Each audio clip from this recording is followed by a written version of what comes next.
Hey everybody, it's Angus, aka Deathcore Airsoft, and as you can tell by this wonderful weather around us where there's no more snow on the ground, it's springtime. And today, as you can see, this is one of the very few videos, maybe 5, that I don't have full BDU and full gear on. It's because today is not a review day, today is not a match, it's a work day. Today we're out here rebuilding the entire field to make it great for the spring season. So come on, I'm going to show you my favorite field of all time, the Deep Woods, so let's get right to it.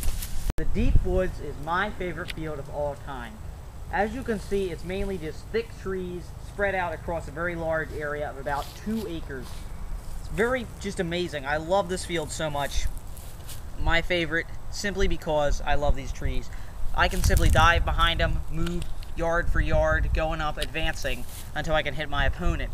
Now, as I mentioned, this whole field, basically trees sparse together. Now, it'd be kind of boring if I showed you a whole tour of all these trees. However, there are 2 major bunkers here that I think I should show you. Alright guys, now the first bunker I'm going to show you is my favorite out of the 2 here in the Deep Woods. It is right behind me, and that is the bunker that I built all by myself over the course of a week in the winter of 2008. Now, let's get right up to it and I'll show you how it looks. Well, here's what the bunker looks like from the inside. As you can see, it's a standard square bunker with 3 sides. Now, first question I'm going to answer, why is there no other side here? Because, my opinion, who would attack from that side? An idiot. Now, as you can see, this bunker is very finely constructed. These walls are up to here, about here on me. That's 4 feet. As you can see, they are constructed all stacked up wood, very thick. But a foot thick in total, half a foot for that one, and a couple inches for this one. I will start with these standard walls. These walls are made up of several logs stacked together. This does take a longer process, also a lot harder to do. This takes a lot of work. It took me a couple hours to do because you have to make sure each log locks into each other tightly so that if I slammed into this wall, it would not collapse. Now, this wall, of course, built up to withstand smoke grenades. There are very few holes in this to withstand no BB getting through. Now, I know some people probably complaining, well, if there's no holes, you can't shoot through it. If you can shoot through it, you can get shot. If you can see through the front of it, you can get shot. Now, as you can see, I mentioned it was 4 feet tall.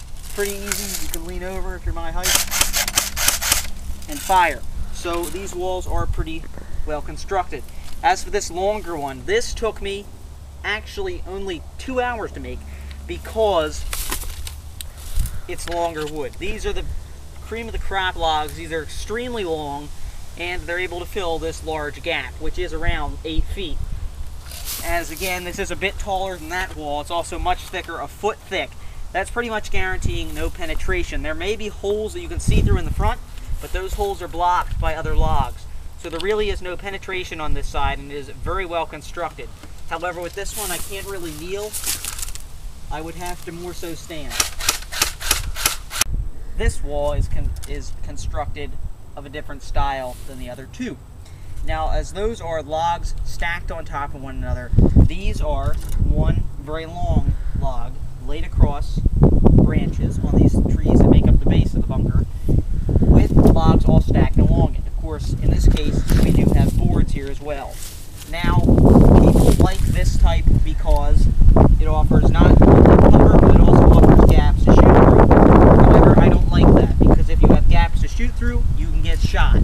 So if you make this type of bunker, because it is kind of a how to make your own bunker video, be sure to stuff the gaps with sticks, as you can see there.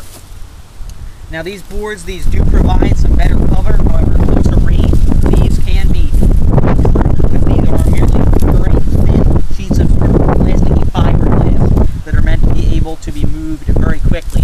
But overall, this wall does give you some very good cover. You can't kneel down and shoot over it. You must stand at the full extent of cover.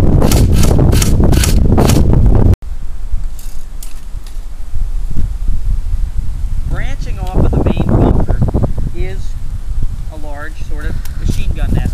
Basically, it's barricaded to protect against attacking forces on that side of the fence line. These are logs stacked on top of one another. These actually took me quite long. The shorter the barricade, the more annoying it's going to be. So basically, these do provide also good cover as long as you plug the holes with small sticks. This bunker is surrounded by several outlying barricades that are meant to give defenders and attackers alike cover during combat. These are standard, just logs stacked on top of one another. They are very short, but they do get the job done as long as you're kneeling. The second bunker here is nowhere near as impressive and nowhere near as big as the first bunker I showed you. However, it does have a pretty interesting story to tell. It started off as a simple barricade, just this. However, during combat, players managed to engineer the two side walls. As you can see, this bunker is fairly short, a couple, 3 feet. However, it does provide decent kneeling coverage when you need to take down opponents in front of you. So it is very nice considering it's made of just simple 3 barricades attached together for 2 sides and a front. It does get the job done. This is a very nice bunker when you're retreating or attacking and need some cover. So what are you waiting for? Subscribe today. Don't miss a second of action in the deep woods. My favorite field of all time. You got these 2 big bunkers near. It's going to be a lot of combat in here this spring and summer. Subscribe today. Don't miss a second of it.